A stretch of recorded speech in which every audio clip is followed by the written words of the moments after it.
देश के इतिहास में रज़िया सुल्तान 1205 से 1240 का नाम भारत की प्रथम महिला शासक के तौर पर दर्ज है।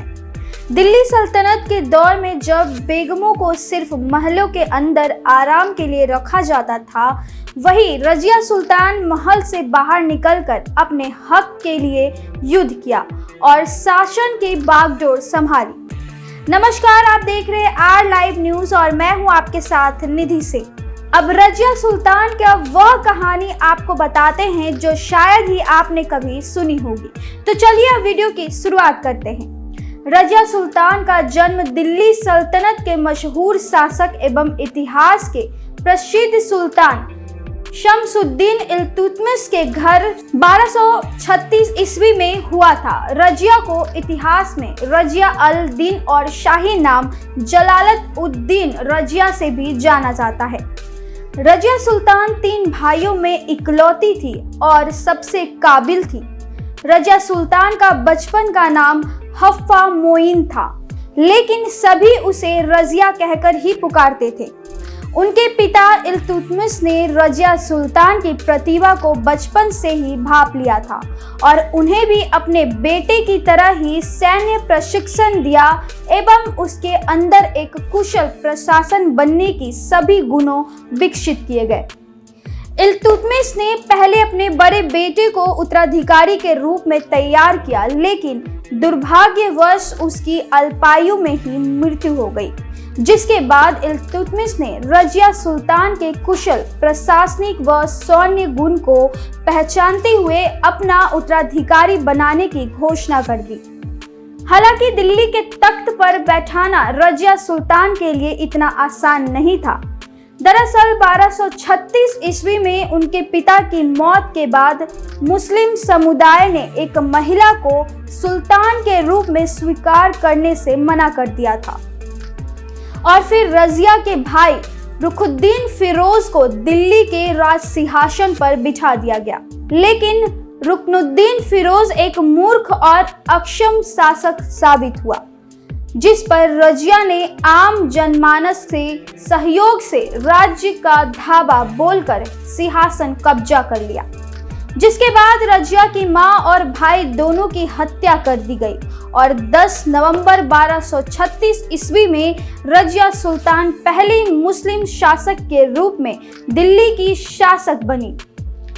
रज़िया सुल्तान ने अपनी बुद्धिमत्ता और विवेकशीलता के तर्ज पर दिल्ली का सिंहासन कुशलता पूर्वक संभाला और रूढ़िवादी मुस्लिम समाज को चौंका दिया और उन्होंने खुद को एक दूरदर्शी, न्यायप्रिय, व्यवहार कुशल, प्रजा के हित करने वाली शासिका साबित की। उन्होंने अपने राज्य का जमकर विस्तार किया एवं विकास काम करवाए।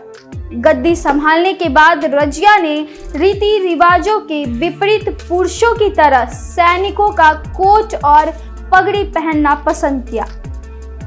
साथ ही युद्ध में बिना नकाब पहने शामिल होने लगी।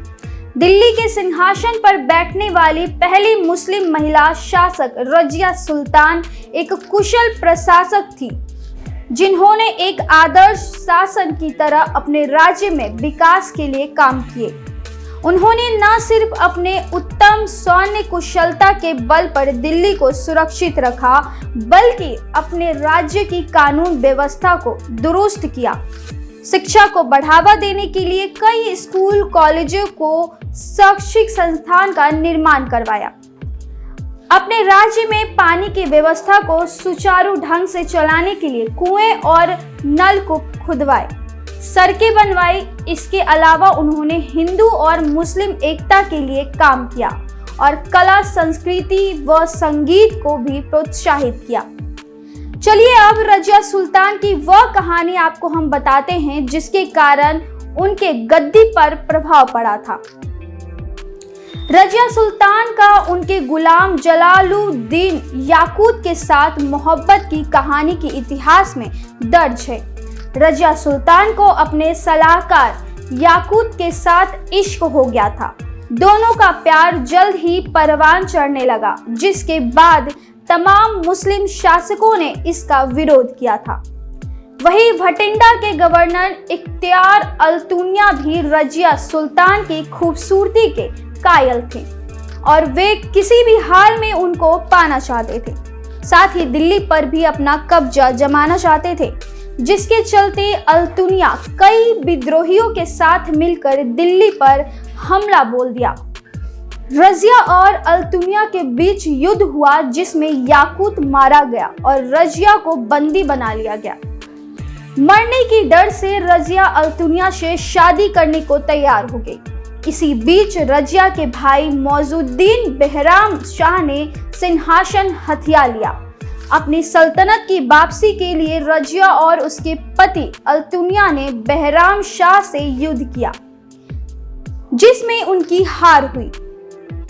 उन्हें दिल्ली छोड़कर वहां से भागना पड़ा और अगले दिन वे कैथल पहुंचे, जहां उनकी सेना के साथ छोड़ दिया। वहां डाकुओं के द्वारा 14 अक्टूबर 1240 को दोनों मारे गए। बाद में बेहराम को भी अयोग्यता के कारण गद्दी से हटना पड़ा। दिल्ली की पहला महिला मुस्लिम शासक रजिया सुल्तान की कब्र पर आज भी इतिहासकार बटे हुए हैं। कब्र के स्थान को लेकर इतिहासकारों के 3 अलग अलग मत हैं। रजिया सुल्तान की मजार पर दिल्ली, कैथल एवं टोक अपना अपना दावा जताते हैं, लेकिन वास्तविक मजार पर अभी फैसला नहीं हो पाया है। वैसे तो रजिया की मजार के दावों में अब तक ये 3 दावे ही सबसे ज्यादा मजबूत है। इन सभी स्थानों पर स्थित मजारों पर अरबी फारसी में रजिया सुल्तान लिखे होने के संकेत तो मिले हैं, लेकिन ठोस प्रमाण नहीं मिल सके हैं। तो यही थी रजिया सुल्तान की पूरी कहानी। कैसी लगी आपको स्टोरी, कमेंट सेक्शन में आप जरूर बताइए। तब तक के लिए बने रहे हमारे चैनल आर लाइव के साथ। और आप अगर हमारे चैनल आर लाइव पर पहली बार आए हैं तो उसे लाइक, शेयर एंड सब्सक्राइब जरूर करें। धन्यवाद।